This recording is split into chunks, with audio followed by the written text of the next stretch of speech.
Steve Trang. Go ahead and say hello to the people. Steve Trang, Real Estate Disruptors. We got the podcast, obviously. Sales trainer, wholesaler, flipper, and recently bought a bank. That's the newest toy at the moment. Ooh, light flex. Bought a bank. 1 point for Steve already. RJ Bates, next to you back after a 1 week hiatus. We missed you last week, man. Right. The People's Champ is back in the house. Good to be here. Hey, real quick to all of Steve's followers, all of CJ's followers, and to Eric's wife, Sonia, please follow me on TikTok.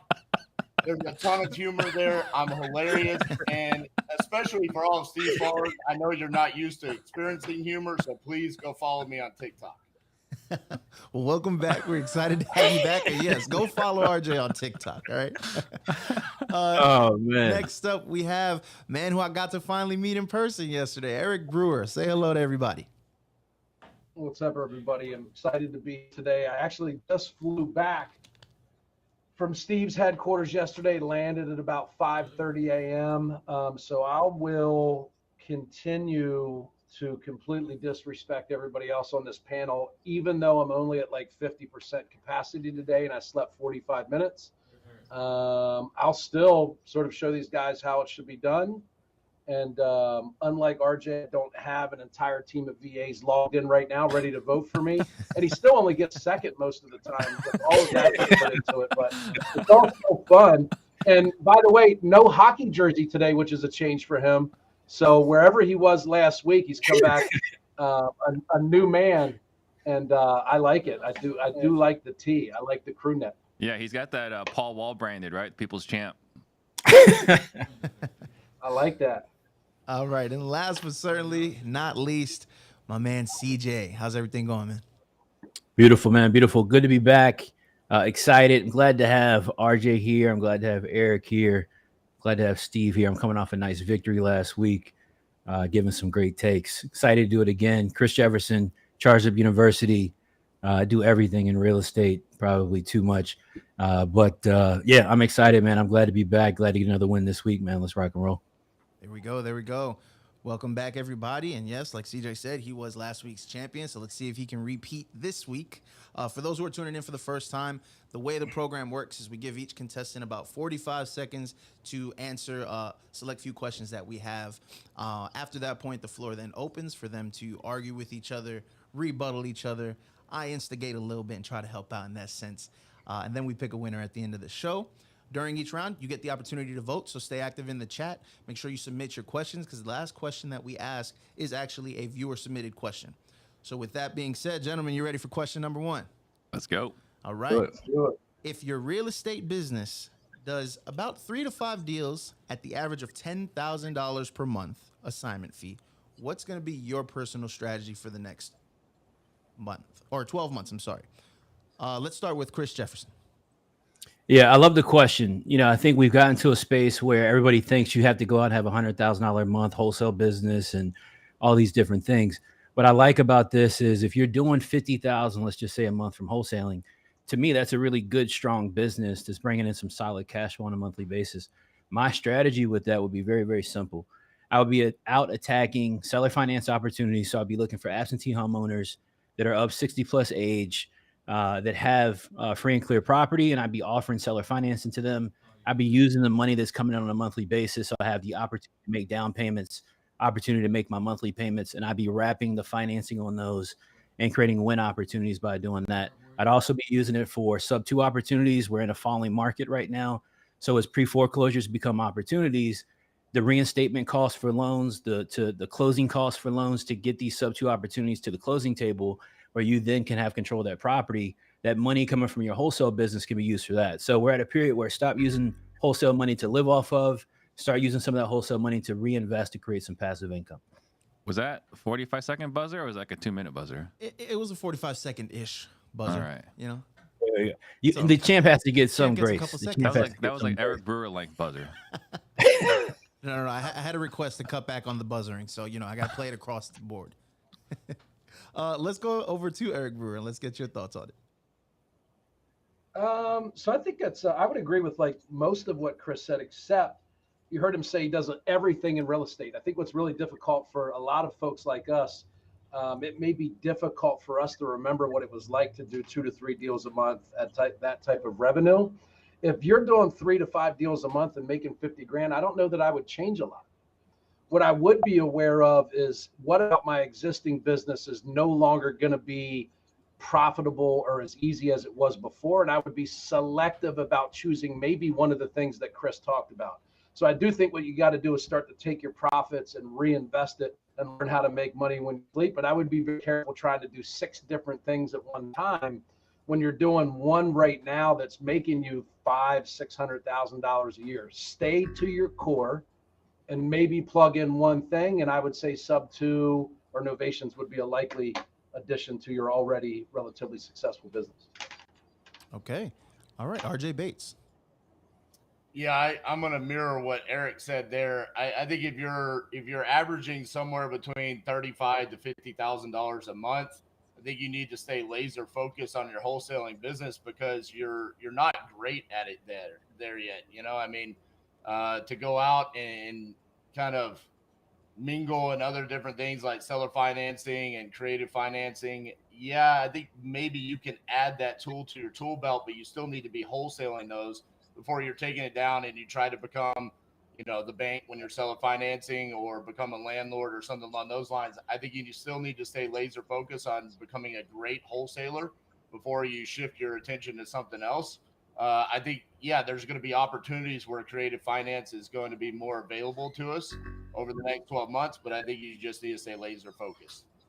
All right. And quick Steve buzzer. Trang, I let's go must ahead. say, on RJ's behalf, that was a very quick buzzer, by the way. That was a 27-second buzzer. Manny, is tops. the camera on me? Is the camera on me? Can we switch the show? We are actually at 46.79 seconds, okay? I will not have my my stopwatch skills be questioned live on air. Steve, let's go ahead and conclude with you. So my answer is gonna be totally self-serving. You know, if you're doing 3 to 5 deals a month consistently, you're doing something right as far as marketing, right? So, I mean, obviously we all want to do 10 plus deals a month at some point, but 3 to 5 deals a month is actually pretty consistent. So I think the things you need to look at is increasing your margins. And so I would look at a couple of different options. I would say first and foremost, I say sales training. I think, you know, being able to increase your margins from 10,000 to 15, 20, 25,000 is the first thing you want to look at. Second thing is, I think that, you know, Eric was on the show yesterday. We're talking about the Brewer method, novations. I think that's another option to increase your margins. So I would say focus on your margins, not necessarily more business, but increasing your margins. And that's sales skills. So again, totally self-serving, but I think that's probably where you need to spend your efforts at the moment before spending more money. Okay. All right, gentlemen, the floor is now open for everyone in the chat. The voting is now also open. So whoever you agreed with the most, go ahead and cast your vote for them. And let's argue. My favorite time. My favorite part of this. So here's the thing I would say. The great thing about 3 to 5 deals is it's only 3 to 5 deals. You probably don't have a ton of employees, a ton of overhead, but you're also only 3 deals away from zero. That's a scary thing about only doing 3 deals to me. The cool part is it's low aggravation, low overhead. The scary part is you're 3 deals away from not having a business. So to Steve's point, I think what you can see is margins. If you were operating at 10K, that 10K could have been wiped out by the market. You better learn how to buy deeper. And you might only do 1 or 2 deals in the next 12 to 24 months. If they're $25,000 deals, you're way ahead of the game. I didn't know that we're allowed to just do a sales pitch on our programs as our answer. Steve, good job. Thank you. I was originally going to say another thing too is just surrounding yourself with the right people, right? Like, you know, if you get that kind of revenue, you could be joining a high quality mastermind, surrounding yourself with people that are A, you know, doing the things you want to do, or B, have experienced a slowdown before, right? Has experienced a, you know, whatever this reimagined recession we have, right? Like that's gone through something like this before. There's a couple other options as well, but yes, thank you, RJ, for the permission to sell my own stuff. Hey, look, so I don't think this concept or thought that you have to be a great wholesaler to do more than 5 deals is as big a deal as you guys are making it. Wholesaling is literally just for active cash. It's just to make cash. Like, it's not this big, great thing. You know, it's a great opportunity to make money. I think what I'm trying to get the message across to people is that we're entering a unique opportunity where you can build out assets. If you've got a business that's bringing in revenue of, let's just say, $50,000 a month. Let's just say you're taking out of that to pay yourself $10,000 a month, and you're keeping $40,000 a month inside your business. Your business now has $40,000 worth of cash on a monthly basis, all right, or roughly, where you can then reinvest that money into some long-term asset opportunities. For every 5 deals that come in, if you take one off the table and don't wholesale it, you keep that as a buy and hold, you keep that as a seller finance. That means every year you're going to bring 12 properties onto your books. It's going to bring you some long-term passive opportunities. So I don't know that you got to be the great wholesaler to try to accomplish that. I think we're at a period now where we're entering in where people can really build some true wealth. And we got to speak to that point for sure. I think you're absolutely right. So Jason Medley is someone that he runs CG and someone I look up to a lot. And one thing he says is that the best way to generate great cash flow is to make a lot of active income. So I think that absolutely, CJ, the reason why we got into this business was to have passive income. But I think it's a lot easier to have passive income if we can increase our active income first. 100%. I do agree with you on that. You know, we have to have active income in place first. You know, a lot of people make that mistake, to your point, Steve, where they try to chase, and I think that's what y'all were all saying, right? They'll try to go chase passive and active at the same time. You truly do need to build active income first and have a strong, solid baseline of active income before you really start pursuing passive income. Because if not, you'll end up getting into trouble somewhere down the line where you need money that you just won't have consistently coming in. Hey, Eric, I'm going to call you out on my team's behalf. We need you in the middle of the camera. Yes, please. He already said thank you because I moved to the middle, dude. It was 4 minutes ago. I know, but then you moved back. It's plugged in. I hate the buzzer beat your positioning, but it's gonna get one. We'll get you shifted whenever we can. That'll conclude the first round. The first question, it looks like RJ Bates comes back with a big round 1 win. 45% of the voting goes to RJ Bates. Welcome back, man. Welcome back. What did he even say? Thank you to all my VAs. Votegate is alive and well. Yeah, everyone. so the first thing you do is you go buy a bunch of VAs. that's the answer to that first question. Well, it's funny you say that, Steve, because our second question is actually, are the use of VAs worth being in our sales departments, yay or nay? Only sales departments, not in the YouTube chats. So let's go ahead and start with RJ. Absolutely not. I use VAs only for lead generation. So if you consider that part of your sales process, sure. But no, for me, I'm going to say it's lead generation only. I only use them for cold calling specifically. And the reason why is because I make it very simple. It's a part of our system where they know exactly what we're asking the sellers. They know their job. They know how to perform it very well. They're quick and efficient with it. And then once it hits the sales team, which is inside of our office, that's where the closing takes place. It's we can touch it, we can see it, we can smell it. It's easy for us to control. I don't think that should be something that you outsource to a virtual assistant. Not that they don't have the skill set, but I just think it's harder for you to manage overall as a business owner. All right. That was 45 seconds, Weasel. That was pretty impressive. I'm not going to lie. I was going to give you a couple extra seconds, too. Champ gets a few extra seconds, but you didn't need it. Let's go over to Chris Jefferson. He placed second place in the last round. So, CJ, let's go hear your thoughts. Yeah, 100%. I like a VA in the sales process. I'm going to disagree a little bit with RJ, even though I think he's saying the exact same thing. I do think having a VA at lead gen on the front end of your sales process is really important. I think if you can afford to do that, you know, having somebody that can go out and create a prospect is really what it is. So somebody can create a prospect that can then get over to somebody in your team that can qualify that person as a lead, I think is really important. If you got 100,000 records to sift through, having a VA that can help work through some of that, or multiple VAs, I think is super important to the front end of your sales process because it's scalable and creates a time opportunity. So I 100% would like to have a VA focus on prospecting and lead generation on the front end of the process. All right. With 5 seconds left to go. Not bad. Steve Trang, your 45 seconds. I like what RJ and CJ said, but I look at the VAs that are cold calling. I don't look at that as a sales process. I look at that as a marketing process, right? I think if the VAs are cold calling a list, people that weren't ready for the call, I consider that marketing. I treat those the same quality as a direct mail call or, another form of marketing, right? Like the texting. So as far as the sales process, I would consider the lead manager and the sales acquisition manager, I would consider those the sales roles. And in those seats, I think you should not have a VA. I think you're looking at the tonality, the conversation, building the rapport. I think these are all integral parts of the sales process. And I think where I see this a lot is with a lead manager that's virtual. this person was suspicious when they called your direct mail piece, when they called you from PPC, when they called you from TV, and the very first touch is an overseas voice, I think that's setting up red flags, and I think that's going to harm your conversion. Okay. A few seconds over, but I won't penalize you. It's all right. Give you a couple, boss. Eric Brewer, let's go ahead with your thoughts. 100% agree. I think VAs are great for lead generation. And I think a little bit of what Chris is saying, right, is that the beginning of the sales process is really the end of the marketing process. So if you can find a sweet spot where the VA is transferring a potential opportunity to your sales staff and they're able to sift through a bunch of records, that's good. I think one of the reasons we put VAs on cold calling is historically stateside employees will do it 3 days before they burn out and quit.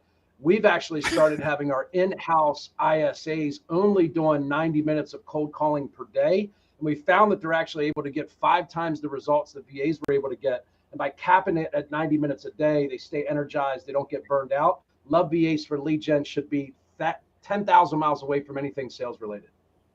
Perfect timing, 45 seconds even. And thank you for fixing the camera positioning, sir. We appreciate you on this side. All right, guys, the voting is now open in the chat.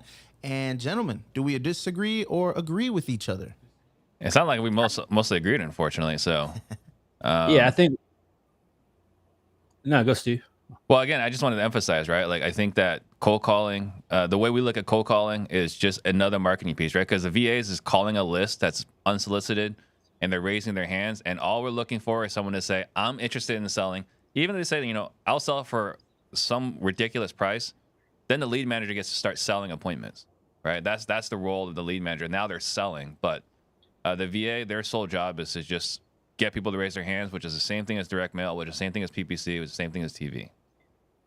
Yeah, I think the point is for people to make sure to understand the purpose and role of a VA is not to manage the entire sales process, not to do the entire sales process, not to run or manage your entire business. I think the industry has gotten to a point where a lot of people believe that you should rely too much on a VA. And really a VA is just really for basic, simple front end prospecting so they can cure up an opportunity for your team. So when I say an opportunity, I mean a lead, that then somebody in that sales process, whether it's an acquisitions person, what have you, has the ability to then go close that. The industry has gotten very VA heavy.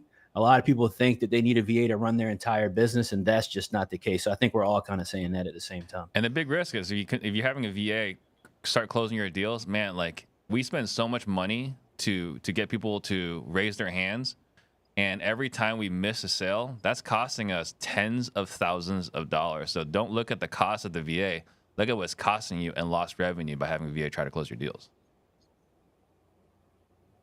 Yeah, I don't think anybody should have a VA trying to do a close call whatsoever. If you've got a VA trying to close a lead for you by phone, I think you're making a grave mistake in your business right now, for sure. Well, do we know anybody in this industry? We're all very well connected. Do we know anybody that's using VAs to actually close deals that runs high volume? I mean, I No. guess the one that I hear talking about the most is Carlos.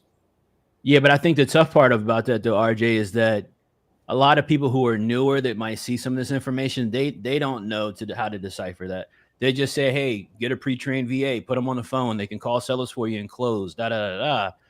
And so what we're really all saying is, hey, there's just steps to this process, and a VA shouldn't be involved in that entire step, right? They just really are needed, whether it's marketing, prospecting, whatever, they're only needed really on that front end of your process. Yeah. So RJ, to your question, high volume. I don't know anyone's doing I don't know, with certainty high volume, but I do know a handful of people that are using VAs strictly for closing, and it is for them. It's a higher profitable business. I just don't know if that business is a model that I would want representing my company. Okay. All right. Looks like that's going to conclude the answers for the second question. As the voting finalizes, it looks like CJ took round 2. So CJ's on the board, and we are now 1-1, RJ Bates and CJ. Let's go. Third question of the day. And CJ, we will start with you. In real estate, would you rather be a big fish in a little pond or a little fish in a big pond? So I'll say this as somebody who's been a big fish in single family houses, right, in a little pond for quite some time. I would 1,010% pick to be a little fish in a big pond every single time. All right. Let me explain. Just by mere proximity, opportunity increases. You can do the exact same amount of business. You can be at a REIA meeting and talk to somebody in a bigger city with bigger opportunities. It means bigger revenue. And virtual wholesaling, virtual closing. I mean, there's so many different ways to do business in other places without having to be there. I think we're all testaments to that. So I 110% would want to be a little fish in a big pond, because I think that will create more opportunity for me in the long run by far. All right, let's jump over to Eric Brewer and get your thoughts. Yeah, I think you'll go through different seasons when you start. Like when I started, I'm in a relatively small market in Pennsylvania. We got 400,000 people in our county.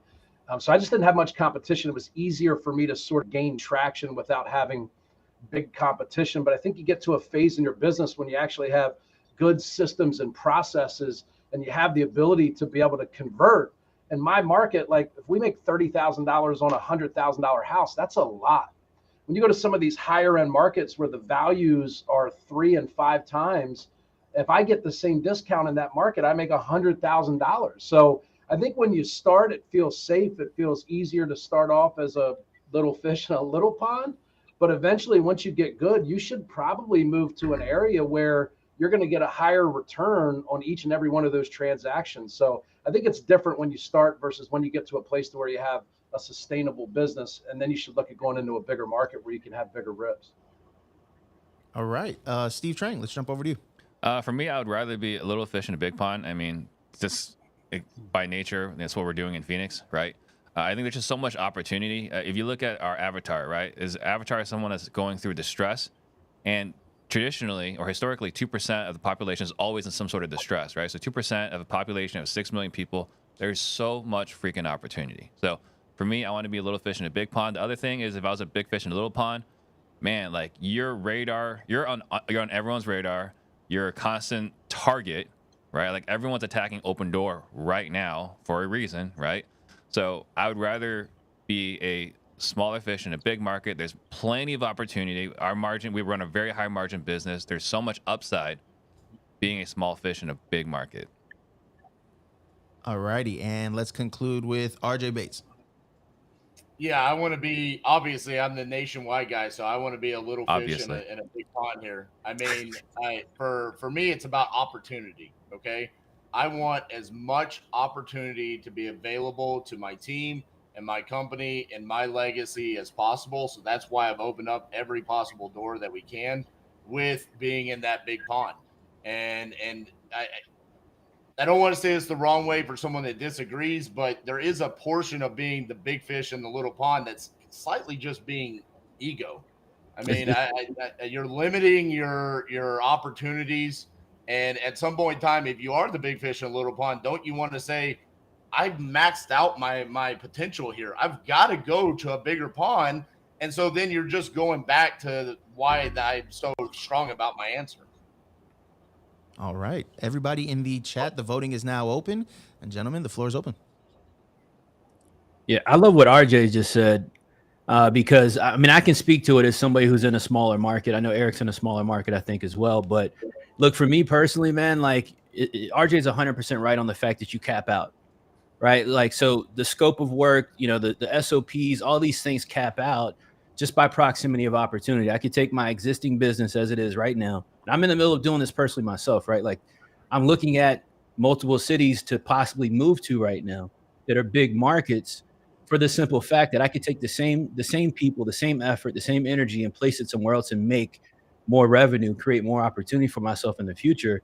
And so, you know, we have to realize how involved the internet is in what we're doing now, how flexible you can really be, and how many places you could be at once with proper systems and process, to Eric's point earlier. This is like talking about masterminds. You don't want to be the smartest guy in the room, because then you're in the wrong room. It's the same thing here for me. I mean, I don't want to be the biggest guy. And see you guys. I gotta go. I'm the smartest guy in the room. So it's time for me to sign off.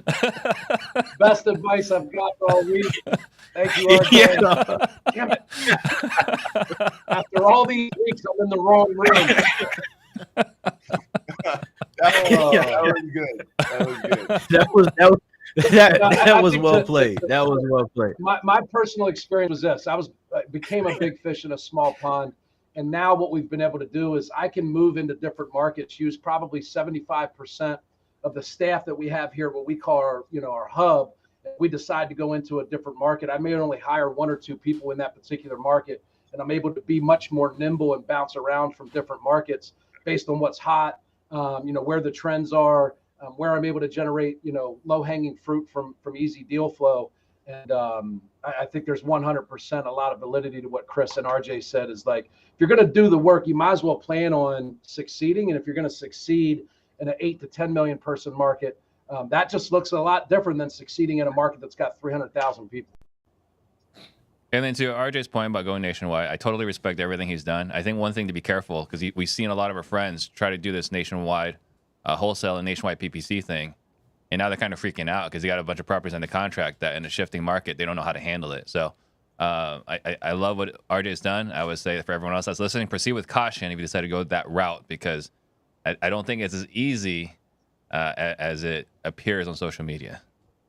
Well, I'm a minnow in an ocean. We're talking about being a small fish or you know what I'm saying, small pond. I mean, I'm not recommending do what we do, but I am recommending that, hey, if you're in a small market and everyone knows you and you're the guy, yeah, maybe it's time to look to go elsewhere to expand your opportunities. But, listening to you in Closers Olympics, RJ, you're not like, I'm RJ Bates the third, look me up in Dallas. Like that was part of your pitch, right? Being the big fish in there, or at least a noticeable fish in your market. That's utilizing the brand, though. I mean, that's a different story in this. I mean, when we're talking to a seller in Maine, they have no idea who Titanium Investments and RJ Bates is, and neither do any of the buyers. Now we're getting there as we're going along, but I still think it's just going back to the opportunity.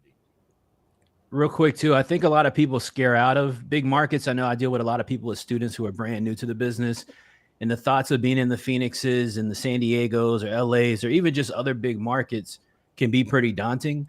But what you got to realize, you take somewhere like RJ's Dallas-Fort Worth area. Frisco is the size of a small mid-sized city in itself, right? So you can go to some of these big markets and you can pick surrounding counties or counties kind of within that radius, and you can do some tremendous business there without feeling so overwhelmed like it's some huge, huge city where you can't do business because there's all these big players. There's so much money in Phoenix, Arizona for people to make. It's absolutely insane. All right. I just want to know that Weasel always allows the voting to go long enough for CJ to catch up. Listen, I have to regulate some sort of way. When you got 70% of the votes during introductions and we haven't even asked a question, I got to find a way to balance that. It's just my job.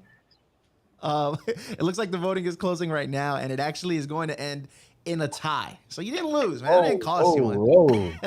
RJ and CJ, you guys have both tied with 40%. So I guess technically you both get a point. That works out. So we're 2-2. No, they both get 0. They both get 0. That's what we agree. That's I'm the going to house give rules. the point to Eric Brewer because I think the smartest man in the room deserves the most points. So my guy, I got you. Point for Brewer. All right, question number 4. I got you, man. I got you. In sales, who puts in the first offer, you or the seller? Let's start with Eric Brewer. So I think a hot topic. A lot of people, and there's some outdated teaching out there that would say get their offer first. If you're familiar with sales, there's something called price anchoring that is rooted in human behavior. I think if you allow the seller to give you their number first, it's going to scare you away from giving a true price anchor and starting as low as you possibly should. I'll allow the seller to suggest maybe what they were thinking, but I really don't factor it in to my negotiating. I'm going to drop a price anchor. I've often said in my sales process with our people, you want to have a sales process that earns you the right to start negotiations with an insulting offer. And if you allow the seller to give you an offer to begin with, it's going to make it harder for that sales rep to really, really start low. So I prefer to set the tone and start low without any apologies about why I'm starting there. And I prefer to give the first number, and maybe that's not so popular, but I have a lot of success with it. All right, let's jump to Steve. So have a slightly different approach. I think I think Eric just called my approach the old approach. But I like to have the seller start with the offer. And the reason why is that they have to earn our business, right? I think the idea is they think we're coming over to buy their house with our money, but they have to earn our money with their house, right? They got to buy our money. It's not the other way around. So they've got to earn our money. And so we have them give us their number and we'll tell them if we're interested or not. And then we're going to have them negotiate against themselves. So we don't really negotiate between their offer and our offer. We're asking them to negotiate against themselves, and then we'll figure out if that's a price we want to pay. Now, if we do that and it doesn't work, then we're going to give the insulting offer, but it's not our offer. It's like, these low ballers like Eric Brewer, they're paying between X and Y, and then have them get triggered by that, and then we'll negotiate from there. But we start off with the seller making their offer first. Steve, I want to compliment the chess move. Sending a shot after he's answered so he can't say anything, that's an A1 play. I have no idea what he just said. Like, I don't, they're selling their own house and using my money, and I don't know what just happened. It's called there, but I'm not Eric. signing anything. I'm just not signing anything. I don't know what just happened. It's called chess. You'll understand one day. All right, let's go jump over to I'm more CJ. of a backgammon guy. So I'm a mix of both Eric and Steve. So I'll tell you the right way to do this. So it's all framing, right? So I believe in the price anchor method, but the thing about dropping a price anchor is the front end of your conversation with the seller should be to get property information, should get the timeline information, motivation information. From there, we're going to give out a price anchor. We already know that's going to be a super low offer. So we're going to frame that price anchor in a way where that decision-making is not on us. It's on our finance manager. This is what we're able to do right now. What information can I get from you so that I can go back to my finance manager and have the opportunity to increase my offer? Because we already know they're not going to accept that first throwout. But you guys have been on the phones. You guys are talking to sellers. You see that sellers are not going to give you some sort of asking price. One way we try to pull that if we can is we'll ask the seller, hey, what do you think the property is currently worth based on all the information you've given me so far? That's generally going to be their asking price. But that's how we like to back into that, is with a clear line price anchor opportunity and setup. All right, and last but not least, RJ Bates. I can clearly tell why I'm the king closer. You guys are absolutely terrible at this. I personally think that the lead generation factor plays into this. If I'm cold calling someone and I'm asking to buy their house, I think I need to be the person that makes an offer on that. If it's a PPC lead and they came to us, then they need to tell me what their asking price is on that property. Majority of the time, though, I'm going to want them to throw the anchor in the water first. So to Eric's point, he's talking about anchoring them there. I want the seller to anchor me. I want them to say, hey, I'm at 100,000, because that tells me they're willing to accept 90,000 right out the gates. If I say 75,000 out the gates, they know they can get me up to 85, 90,000. That's just human nature. They're automatically going to think that. And those are just rough example numbers. I don't want Eric to chew me up and spit me out on those, but I think that the lead generating factor plays into the who makes the offer first. Okay, the voting is now open for the chat, and gentlemen, the floor is yours. I do want to I want to circle back to Steve and Eric Brewer's conversation to begin the round, because it looks like there was a little bit of disagreement with that one. I mean, I think at the end of the day, like when RJ's talking about, I'm going to hit him at 70 and close at 90, like I close them at 55. So if you want to close $5,000 below their number, then use his philosophy. If you want to buy stuff and make $75,000 on a $50,000 house, which isn't even really possible if you do the math, then use my approach, right? He's saying, I'm going to start at 70 so I can land at 75. Like, that's not negotiating. That's just playing. So when you start the price anchor, if you have the marbles to hit them at 40% of what you think you might be able to pay, I think you'd be surprised at where people would end up. And I don't treat people differently based on the lead source they came from. I'm going to take control of the process and speak with confidence and say, hey, I've seen properties like this being sold for $35,000 to $37,000. I'm going to find out what their number is as soon as I give them a number to respond to. Right. So plus the other thing I would say is if that works well for RJ, then that's what he should continue to do. Everybody has their own style. My personal preference is I don't want to be put back on my heels because the seller gave me a number that sounds really high and then not have the confidence to go in at really what I want to pay. Yeah, I think that, again, like the approach, right? And I think there's respect. There's a sound methodology for each one of our approaches, right? Again, for us, we're looking to have the seller negotiate against themselves. We're having the sellers, we're positioning like we don't have to buy your house, right? Like I said earlier, we're in a big pond. Like there are literally tens of thousands of people that need their seller house right now. Why should I buy your house? Why, you've got to close me, and I'm the one that's looking to see if this is the house I want to buy. And that's the positioning that we use. So that's the reason why we have the seller make the offer first. And if they make an offer that we don't like, we're telling them no versus us making the offer and them telling us no. So that's our approach. That's our methodology. That's the reasoning behind it. Here's the thing. I don't like negotiating with sellers. We don't pride ourselves on our ability to negotiate. We pride ourselves on our ability to buy their distressed properties. So when I'm calling them, I'm trying to solve their problem by buying their real estate. And so to Eric's point, you're right. I'm not negotiating with them. I'm having them sell me their house. And that's why I like what Steve was talking about, where he says they're earning the right to get my money. They're selling me their house. And you can watch time and time and time again where I've done it, where I don't bring up a number. I have them tell me the number and then I agree to it. And I'm not hitting them. I'm not poking them in the eyeball. I'm just getting it where I need it. And I know that, and I get them there through my sales techniques. I don't think there's anything wrong with poking people in the eyeballs. If that's what you got to do, don't feel bad about it. I don't want Eric to be on an island by himself right now, because him and I, it sounds like, have very similar sales processes. I think you can do all the things that you, Steve, and RJ are saying, but I think you can also control the dynamic of the conversation. You can control it by dropping a price anchor, knowing that they're not going to accept the price anchor, but framing it in a way where you can use that as an opportunity to start the negotiation process. Now, RJ, I know you don't like to negotiate. Steve, I know you do like to negotiate. But I think you have to negotiate in this business. I think you have to negotiate, and you can still help a seller by doing so. But you got to control the process. Price anchors work time and time again, man. I think that's the way to go about it. Yeah, sure. And I think, again, just for emphasis, like the way we like to do this, when we anchor, we're never the bad guy, right? As these other low ballers, this is where they're at, right? I mean, I don't know, like, what would you say if, someone made you an offer in that range?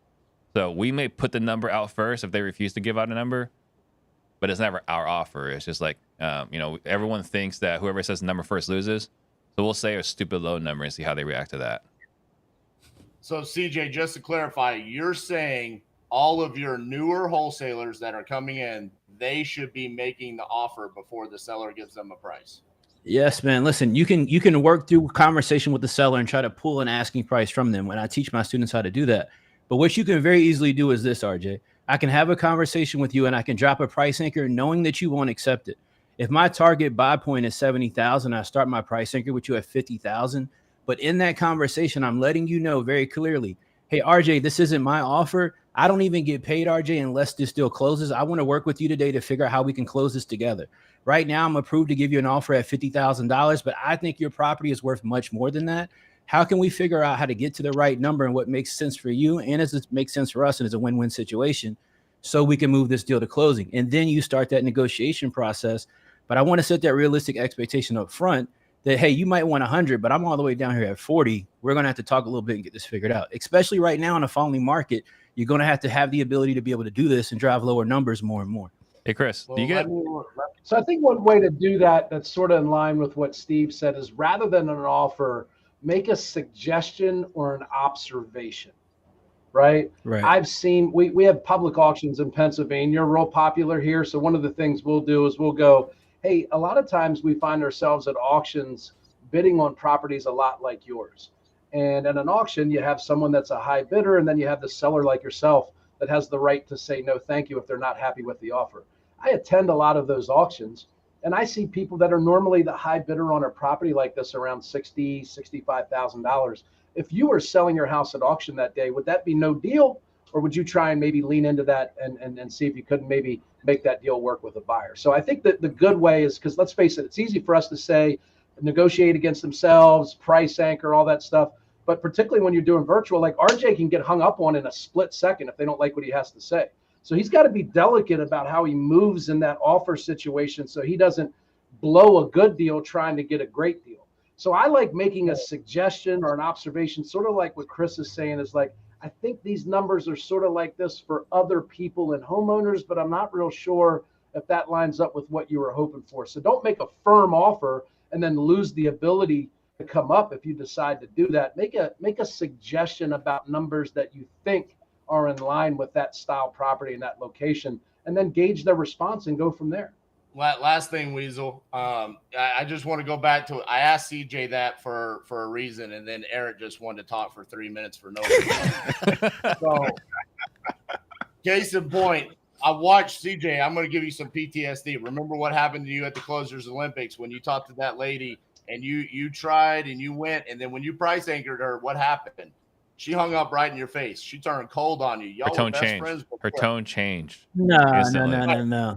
Now listen, what happens to me is when I would have talked to that lady, I would have said, are you still looking to sell that property? What's your asking price on that property? And which she would have told me, I could have dedicated 3 to 4 minutes from there to see if she was willing to come down. But as a new wholesaler, I'm going to be so much more efficient than you are. I'm going to be able to call so many more leads because you're going to sit there and keep going, and they get hung up on when you price anchor them after you built rapport and framed the question and all the mental mind bullshit that you try to do over 27 minutes. That's why I'm the king. Pat, I'm the winner. Pass CJ, your rebuttal real quick, and then we'll end this round. Go ahead with hit him with the buzzer for sure.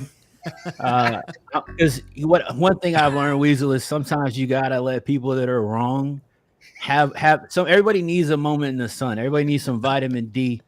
And so let's just all pause for a second. Let's let RJ have this particular moment. I see the belt in the background. I'm debating still, RJ, if I want to come snatch it from you or not. But I hear you. I hear you, and we'll let you have your soapbox for the moment. All right. Great round. That was one of the best rounds, I think, so far of the show. The voting is closing right now, and it looks like with 39%, RJ Bates edges out Chris Jefferson. RJ, I was trying to get. I was giving you the floor. I was giving you the extra time because of the voting comment. How much time were you going to give this guy, man? I mean, here's the big thing. It was over 80 live votes. So thank you for the chat and everyone that's tuning in for voting and being so interactive. So the that VAs was are strong great. Today. Yeah, the VAs. They are here. They are in the chat. VoteGate is doing live. some lead gen. They're on vote gen right now. All right. That's the VAs doing a lead gen for RJ's coaching program. Hilarious. Best reply is, I don't negotiate, and the guy just won the freaking round that was about negotiating. Like, where is the credibility in this voting? I don't negotiate. I just closed, baby. That's it. You just accept their offer. That's not called closing. Eric, your wife voted for me. Okay, it's over. Should. She should. All right. On to the last question. Well, actually, the second to last question. Last question will be a submitted question from the audience. So, Steve, we're going to start with you on this one. What Avenger would you like to have on your team, and why? So, I mean, when I was thinking about this earlier, I mentioned, I'm on Team Thanos, but I was told I had to pick one of those three. So, of the three, I would pick Iron Man. And the reason why is that our challenge is consistent execution, right? So having great systems, great processes, you can have high quality, consistent execution from top to bottom in the organization. I think leadership is valuable. I think having a closer is great. But for us, every time I got a new idea and we want to go implement, it always screws up something else, right? That's just kind of what we do as visionaries. So consistent execution with great systems and processes. That's why I would pick Iron Man. Okay.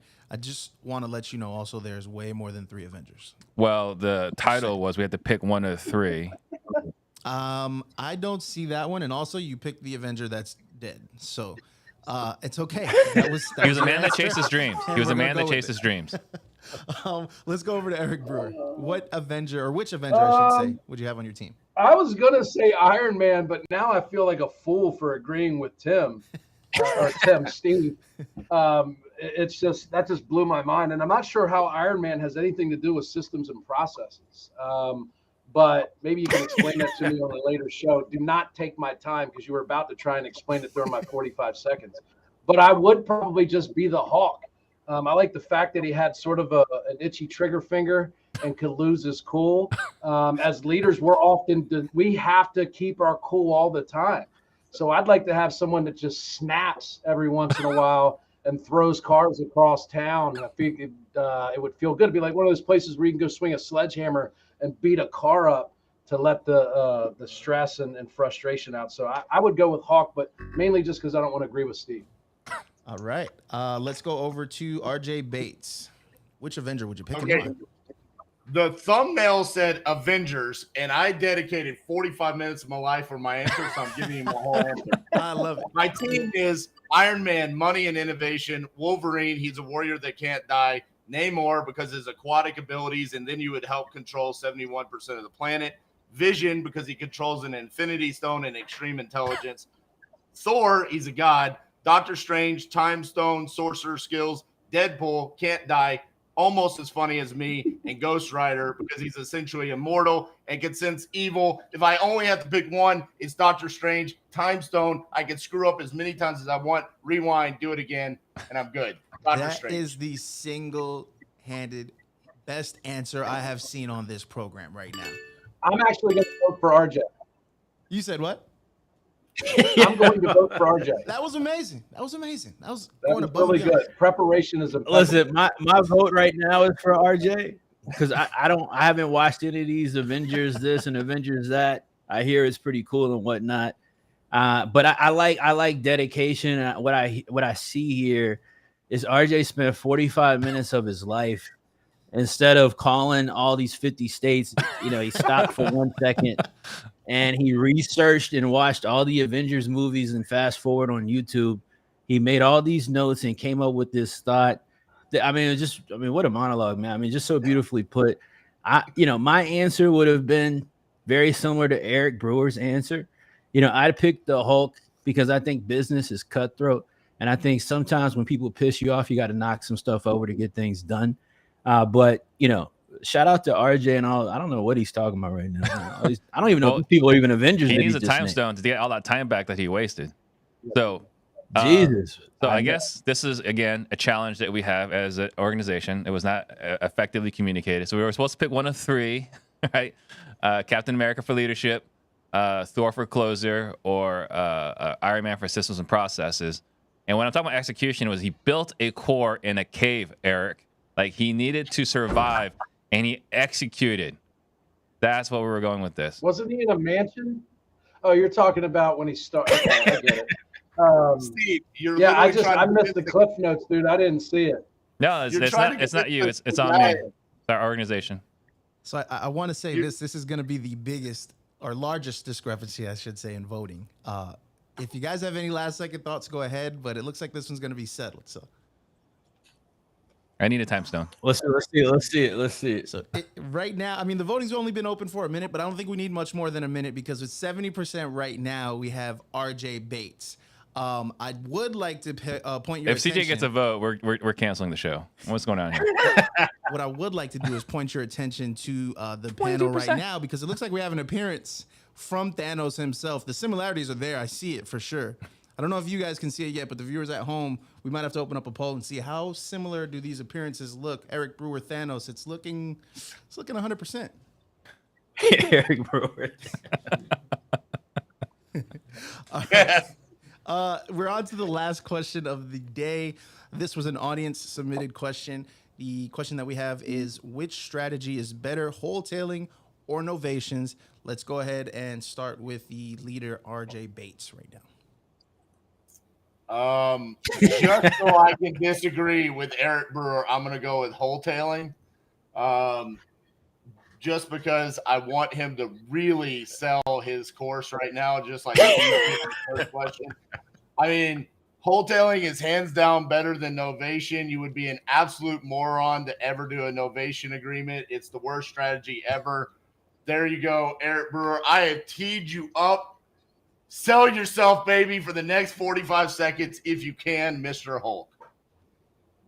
I appreciate that. Effectively, a real novation is a wholetail without having to actually close on the property and do any work. So if you want to make wholetail profits without doing any renovations, then you should learn novations. I think there's a lot of bad information, or not bad, but outdated information from 5-10 years ago, where the historical approach toward novations did include a rehab.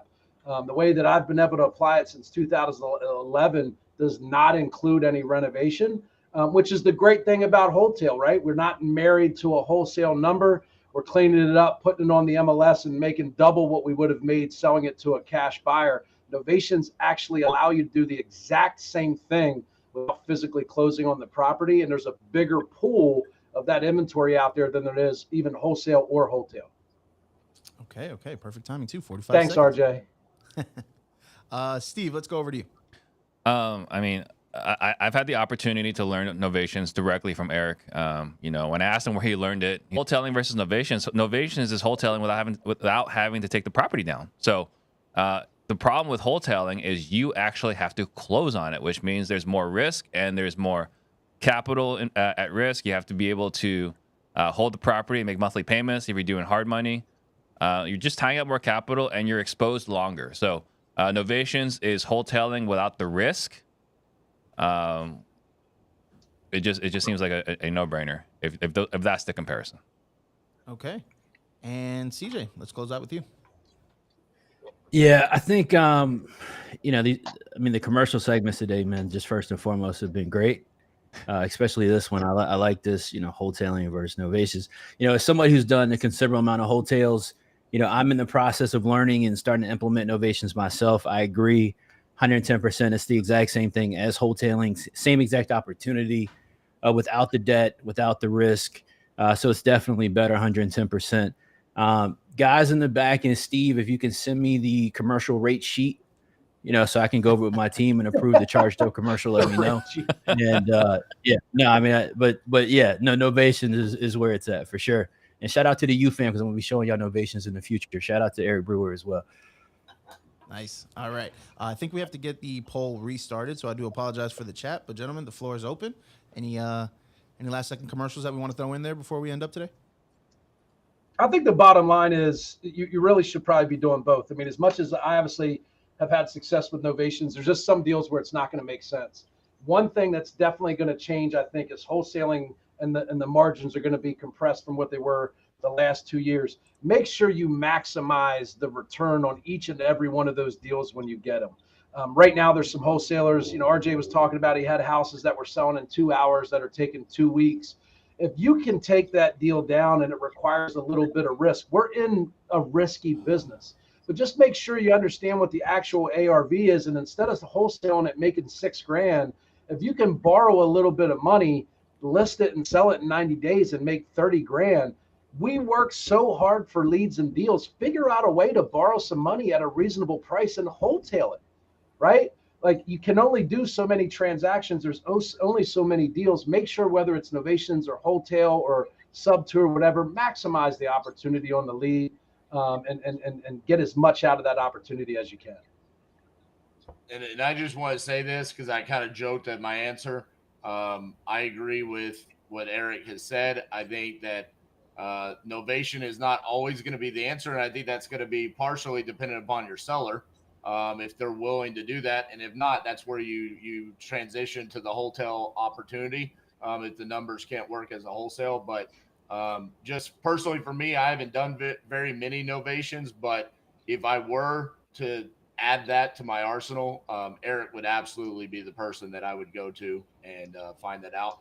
And so I just wanted to give that shout out to him, since we utterly decimate him on this show over and over and over again. So I just want to let y'all know At least you can the reason why he's on this show. There was too much agreement here. I'm trying to figure out what kind of. I want to go back to the last point, right? RJ said Wolverine. Like, Wolverine was not in the Marvel universe. He was not. Yes, he is. He's an X-Men, and he was an Avenger. He was not an Avenger. In which series was he an Avenger? I'm not up to speed on all the avenging, but I've never seen Wolverine in an Avengers commercial. Like these guys? No, I haven't seen it. Like these other guys? He's not in the Marvel Cinematic Universe. Well, that's a rights I issue.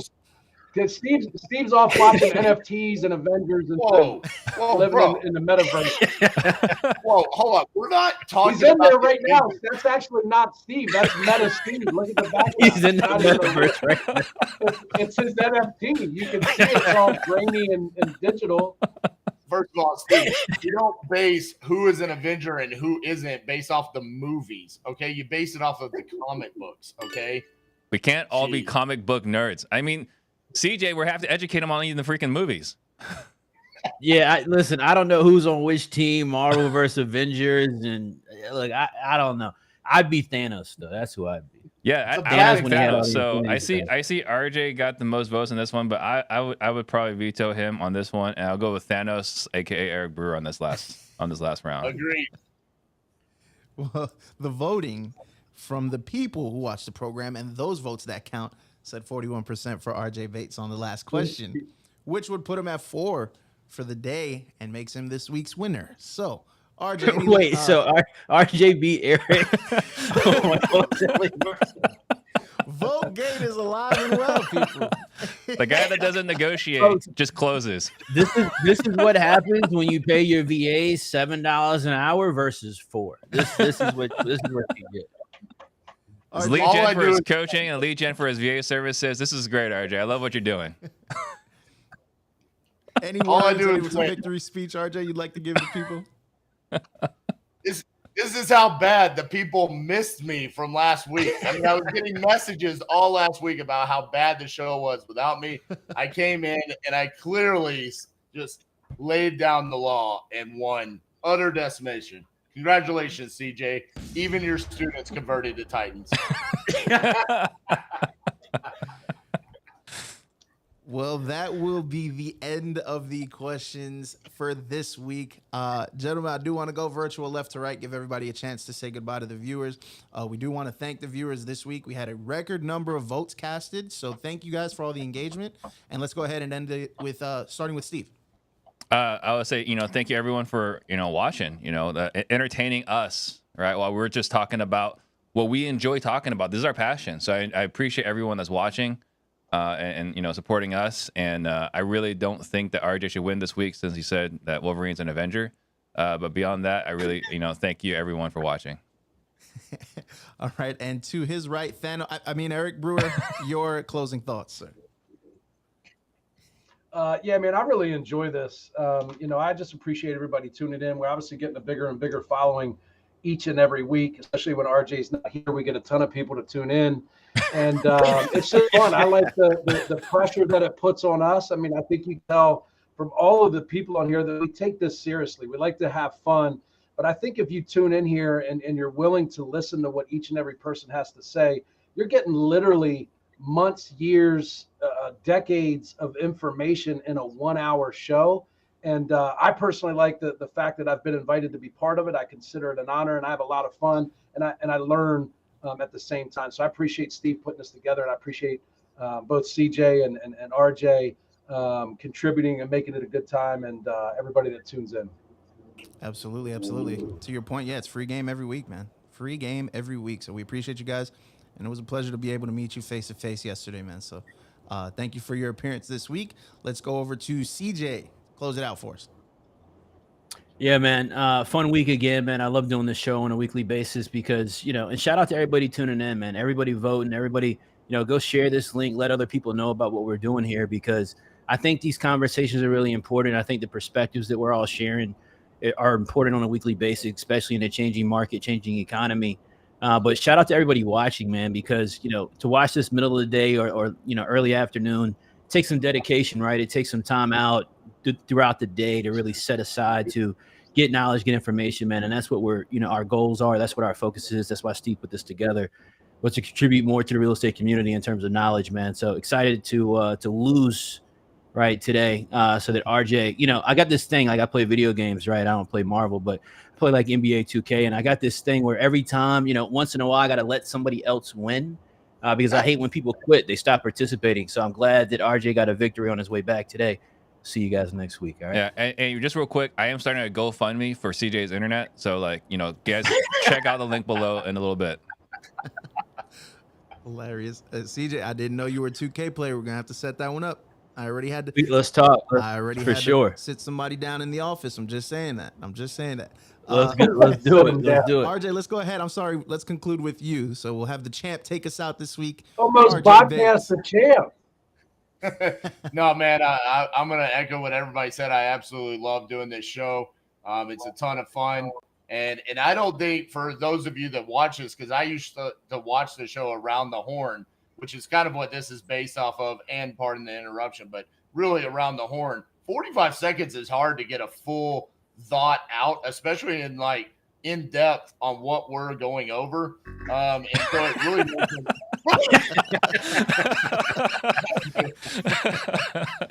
It's long enough. It's long enough. That's twice that happened to me. Eric got me earlier. So, but no, I think what you're seeing is we are really having to think about how do we get across our point and hit the meat and potatoes as quickly as possible for you guys. So I just absolutely love being a part of it. It's fun. And the fact that Steve just lets us use our personalities, give each other a hard time, it's an honor to be a part of this. So Makes it more thank fun. you for everybody for tuning in. Absolutely. Thank you guys again for all the interaction, all the engagement, the record number of votes that we received this week. We look forward to next week and seeing you all in the chat. Gentlemen, you have a great week yourselves. We'll be back next Thursday at 11:30-ish a.m. for Pardon the Disruption. Everybody take care.